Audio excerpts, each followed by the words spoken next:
I resisted all the way, a new thing for me, and a circumstance which greatly strengthened the bad opinion Bessie and Miss Abbott were disposed to entertain of me. The fact is, I was a trifle beside myself, or rather, out of myself, as the French would say. I was conscious that a moment's mutiny had already rendered me liable to strange penalties, and, like any other rebel slave, I felt resolved, in my desperation, to go all lengths. "Hold her arms, Miss Abbott. She is like a mad cat." For shame! For shame!" cried the lady's maid. "What shocking conduct, Miss Eyre! To strike a young gentleman, your benefactress' son, your young master." "Master! How is he my master?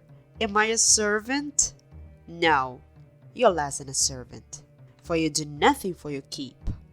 There, sit down, and think over your wickedness."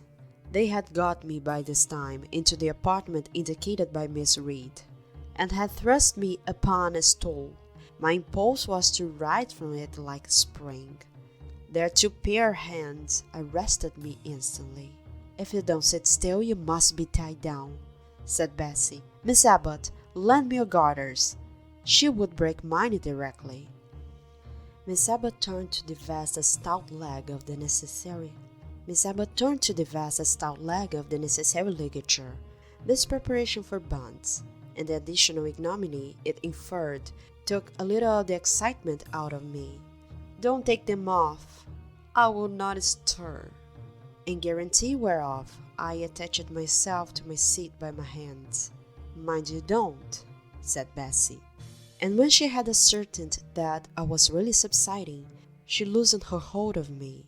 Then she and Miss Abbott stood with folded arms, looking darkly and doubtfully on my face, as incredulous of my sanity. "She never did so before," at last said Bessie, turning to Abigail. "But it was always in her," was the reply. "I've told Mrs. often my opinion about the child, and Mrs. agreed with me. She's an underhand little thing. I never saw a girl of her age with so much cover."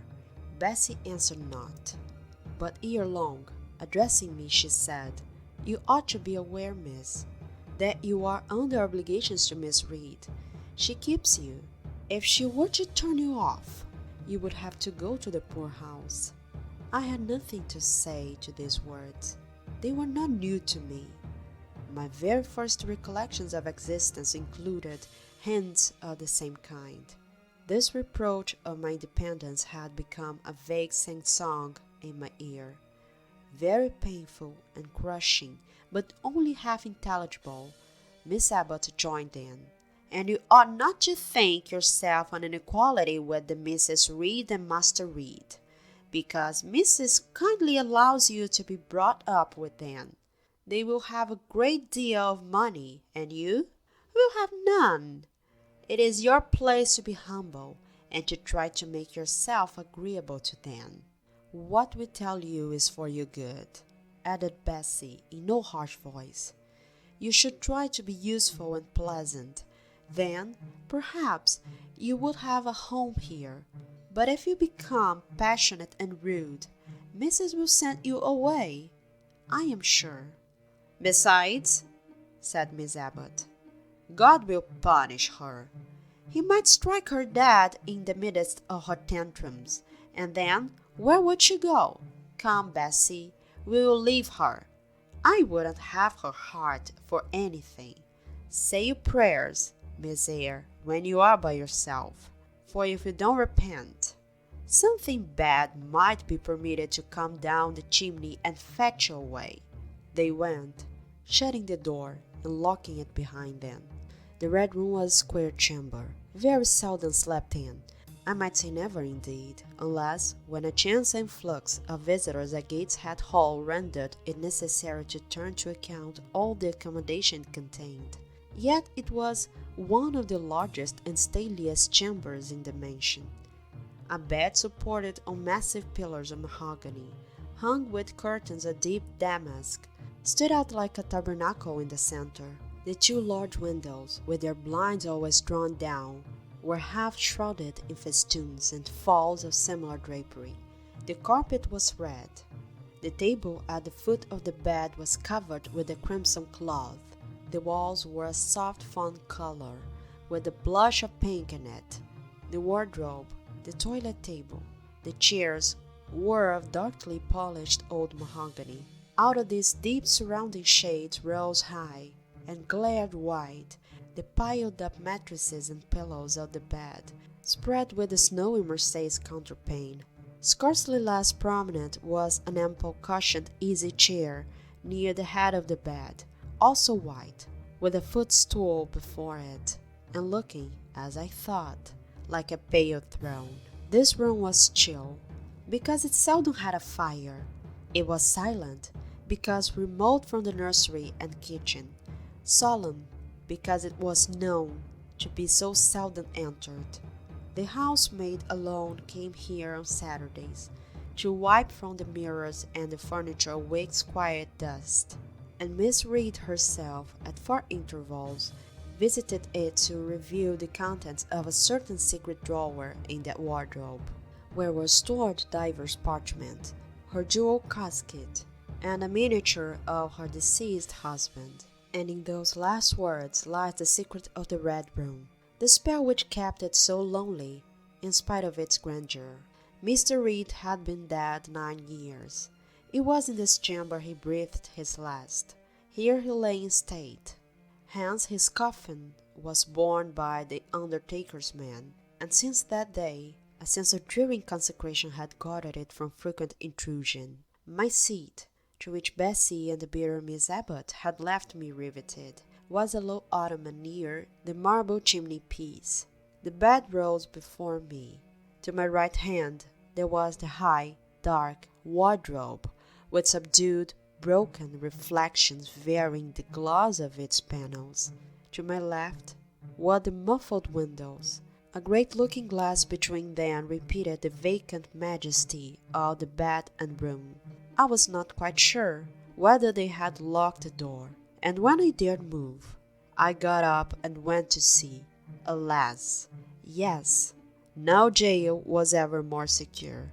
Returning, I had to cross before the looking-glass. My fascinated glance involuntarily explored the depth it revealed.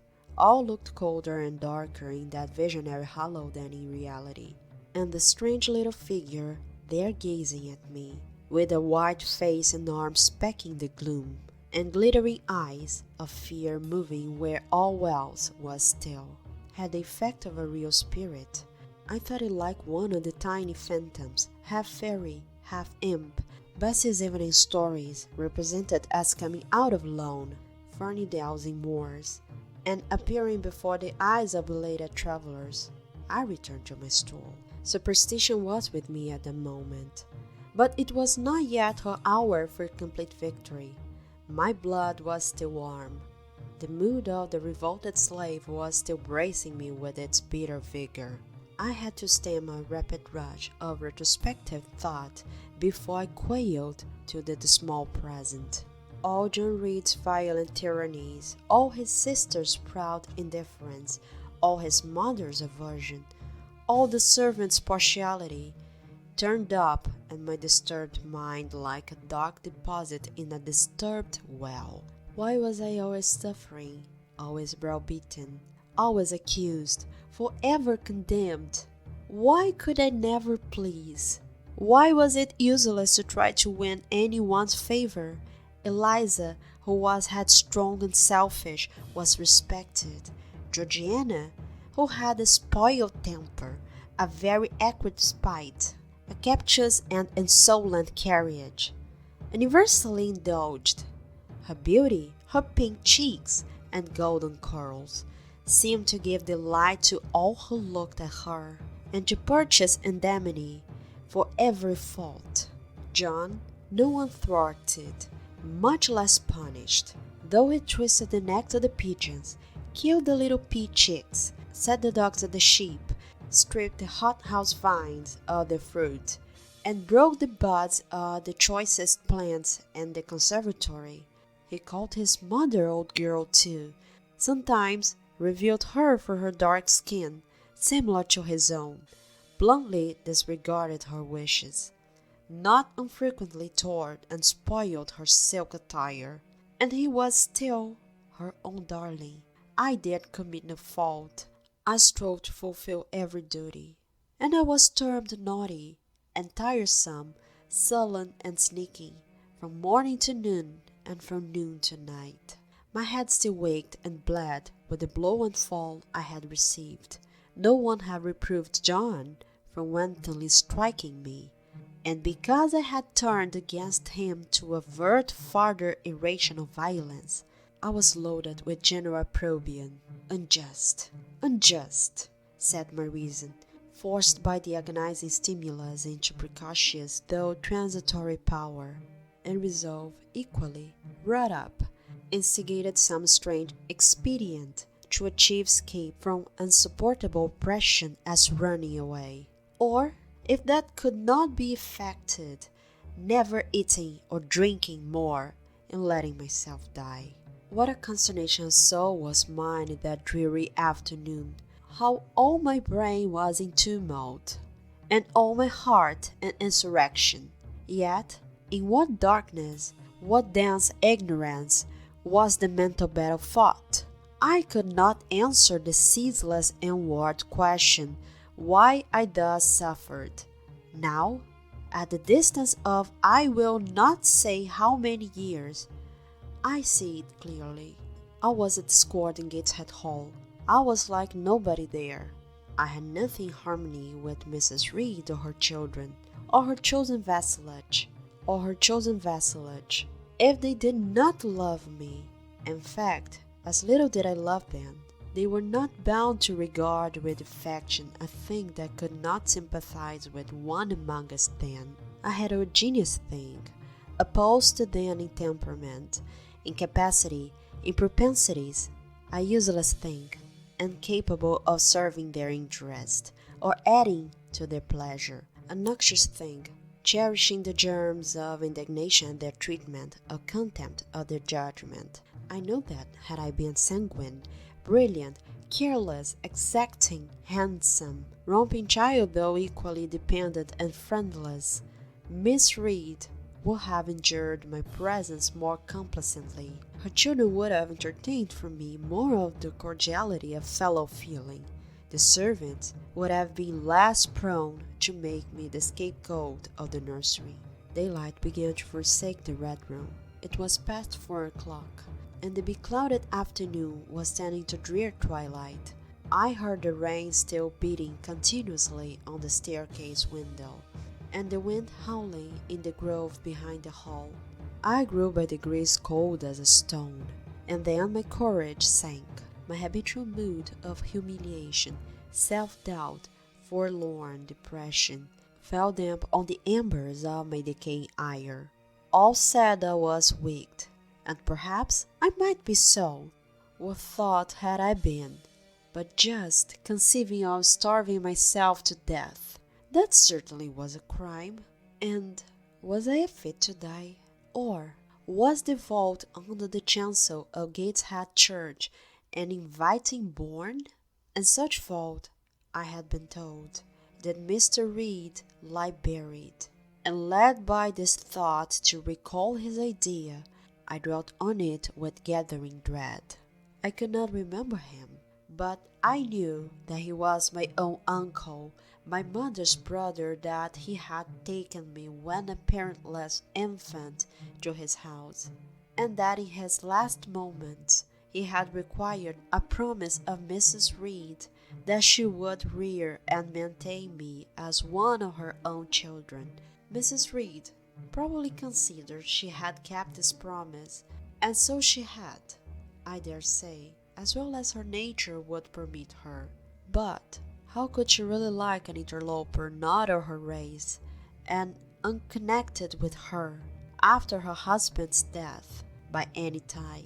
It must have been most irksome to find herself bound by a hard-wrung pledge to stand in the stead of a parent to a strange child she could not love, and to see an uncongenial alien permanently intruded on her own family group.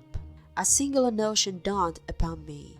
I never doubt that if Mr. Reed had been alive, he would have treated me kindly. And now, as I sat looking at the white bed and overshadowed walls, occasionally also turning a fascinated eye towards the dimly gleaming mirror, I began to recall what I had heard of dead men, troubled in their graves by the violation of their last wishes, revisiting the earth to punish the perjured and avenge the oppressed. And I thought Mr. Reed's spirit, harassed by the wrongs of his sister child, might quit its abode, whether in the church vault or in the unknown world of the departed, and rise before me in this chamber. I wiped my tears and hushed my sobs, fearful lest any sign of violent grief might waken a preternatural voice to comfort me, or elicit from the gloom some haloed face, bending over me with strange pity. This idea, consolatory in theory, I felt would be terrible if realized. With all my might, I endeavored to stifle it. I endeavored to be firm. Shaking my hair from my eyes, I lifted my head and tried to look boldly round the dark room. At this moment a light gleamed on the wall. Was it, I asked myself, a ray from the moon penetrating some aperture in the blind? No, moonlight was still, and this stirred. While I gazed, it glided up to the ceiling and quivered over my head. I can now conjecture readily that this streak of light was, in all likelihood, a gleam from a lantern carried by someone across the lawn. But then, prepared as my mind was for horror, shaken as my nerves were by agitation, I thought the swift darting beam was a herald of some coming vision from another world. My heart beat thick, my head grew hot. A sound filled my ears, which I deemed the rushing of wings. Something seemed near me. I was oppressed, suffocated. Endurance broke down. I rushed to the door and shook the lock in desperate effort. Steps came running along the outer passage. The key turned. Bessie and Abbott entered. "Miss Eyre, are you ill?"